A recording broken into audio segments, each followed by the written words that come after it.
Nginibingelele ngiphinde nginamukele la kuNqambothi Media TV 18. Ngane zakwethu ngicela ukuthi uyavelela ikhasi, ngicela ucofa subscribe, ulike, uphinde ucomment. Ey'ndabeni ey'ngenayo ngane zakwethu sekuvele iy'ndaba laphana ey'thinta uKhuzani Mpungose.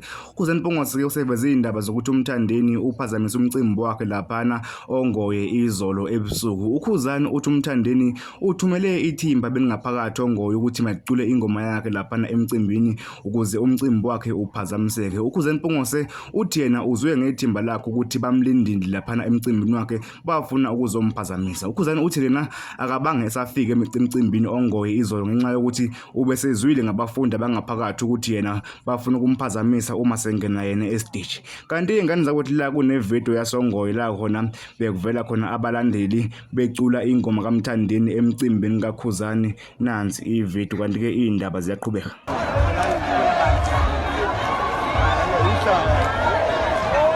Bate para Pepe.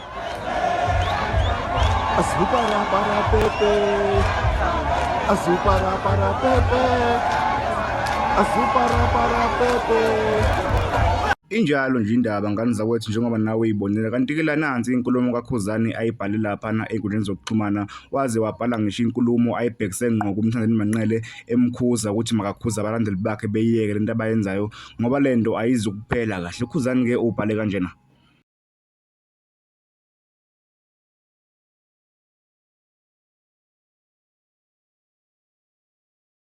Kunjalo nje ngane zakwethu njengoba nawe wayibonela, ubese ephethe ngokuthi ebhale nasi isitatimende asibhekise kwigcukama elisha.